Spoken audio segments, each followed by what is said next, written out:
Brandin, Podziemski, and Jonathan Kuminga are two young outstanding players, and losing one or both of them would definitely be a critical hit to the Golden State Warriors' future. However, even if both players take a huge leap the next couple years, neither of the two would probably come close enough to who Lauri Markkanen is right now as a player. Markkanen would have been a great fit with the Warriors, and he would have kept their championship window open while Steph Curry's reign as a top 10 player still hasn't ended. But then also, Markkanen at just 27 years of age is also young enough to thrive in San Antonio, where he could have assisted Wembanyama's development, all while eventually supplementing him as the Spurs' number 2 option by the time the team is good enough to win a playoff series. But then, had he been eligible to be moved during the next trade deadline, I think the Miami Heat would also have been a fascinating destination for Markkanen. A Jimmy Butler, Bam Adebayo, and Markkanen trio could have most likely propelled Miami back to the top of the Eastern Conference. Well, sure, on the surface, Markkanen is an all-star who has never made the postseason and who probably won't ever be the best player on a championship team, but little of that actually matters. In the league that values size and shooting, Markkanen at 7 feet tall shot 40% from deep last season on a high volume of 8 attempts per game. He can score both from the perimeter and above the rim really well. He can create his own shot, whether it be on the post, coming off screens, or off the pick and roll. But more importantly, he averaged 23 points and 8 assists even without a starting level point guard playing alongside him in Utah for much of last season. Markkanen is the ideal complementary star who doesn't need the ball in his hands to make an impact, and the entire NBA knows this, which is why almost half of the league reportedly stood in line hoping for the Jazz to trade him this summer. But instead, Markkanen has renegotiated and extended his contract with the Jazz on a deal worth $238 million for 5 years. Well, the huge amount matters, but not as much as the timing, as Markkanen's decision to sign the contract a day after he became extension eligible means that he can't be traded by the Jazz until next offseason. Well, for sure, signing players of Markkanen's caliber to long-term deals might appear to make little sense for Utah. They have very little incentive to win next season, especially with the 2025 top 10 protected pick they owe to the OKC Thunder. But barring anything comparable to the massive haul they got from trading Rudy Gobert and Donovan Mitchell, Utah also knows that Markkanen might be more valuable for them than the rest of the NBA. So what's good everyone, it's Real Balls here, and in this video, let's talk about what a potential Lauri Markkanen master plan actually looks like for the Utah Jazz. Let's get to it.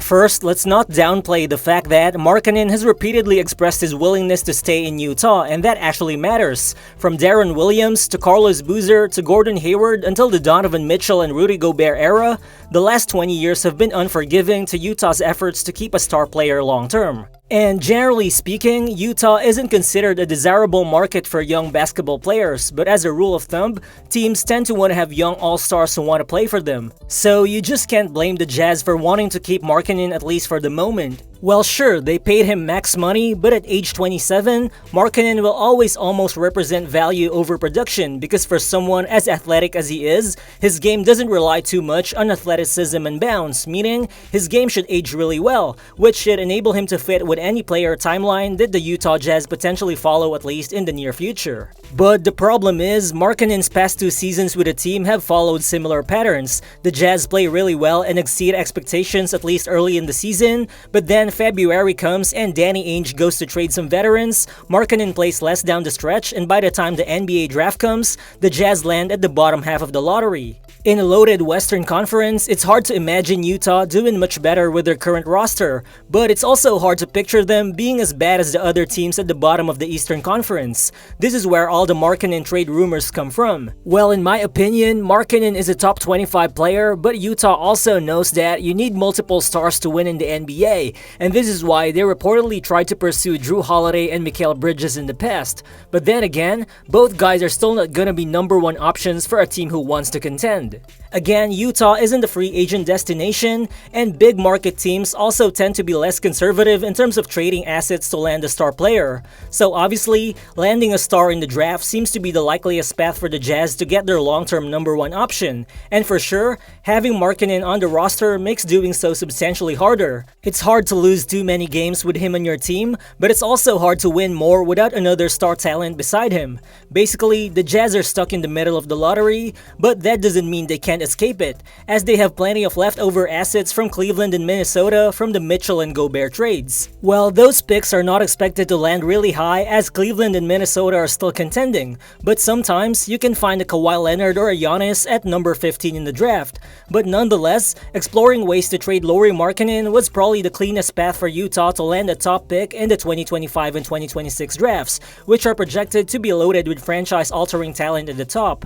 In 2025, there's Cooper Flagg, Dylan Harper, and even Nolan Traore, who's perhaps the best point guard to come out of France since Tony Parker. Then in 2026, you also got Cam Boozer and also AJ Dibonsa, who's being compared to a young Giannis Antetokounmpo. So you could easily argue that Utah needs to lose as much as they can to have as many chances to draft those prospects as possible.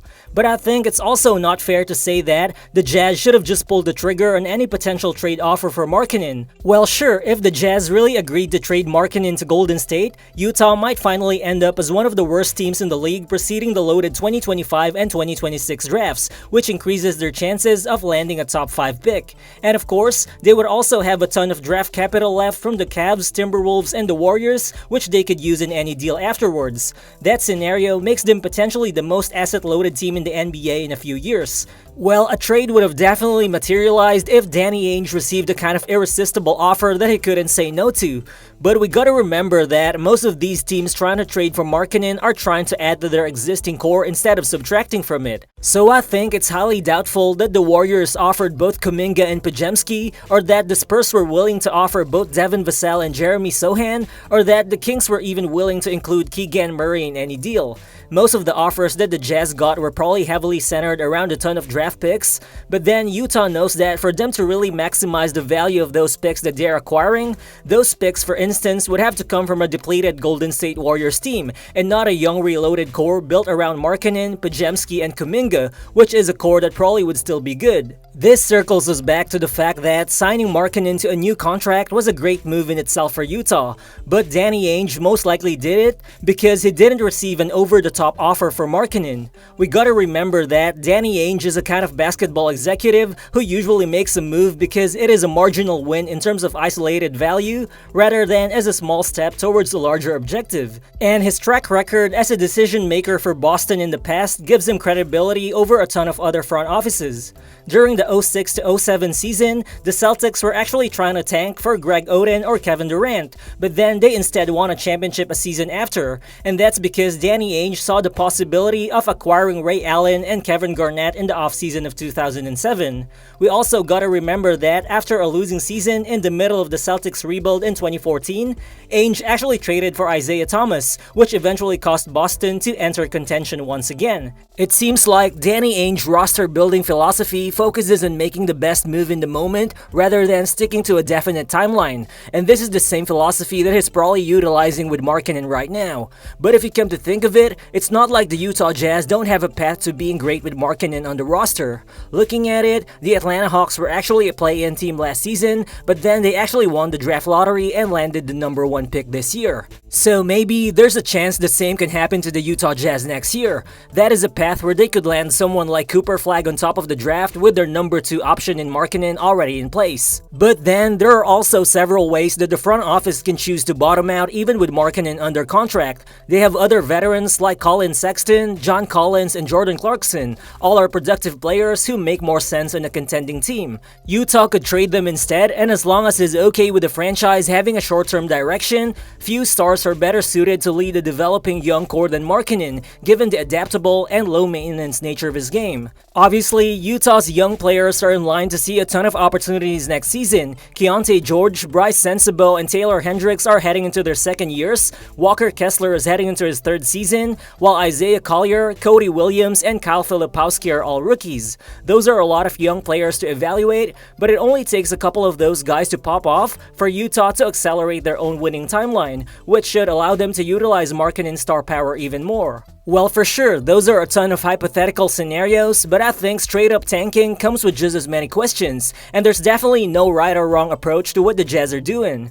Well, sure, at the moment, Utah's likeliest outcome next season is another mid-lottery finish. That's not necessarily an appealing outcome, but it's by no means a detriment to their long-term future as well. I think it's just all about trusting the possibility that Danny Ainge can navigate this middle ground and create something better than just straight-up tanking. And given Danny Ainge's track record, I think it's not an unreasonable bet, especially considering Markkanen's situation is something that Utah can walk back by revisiting the trade market later.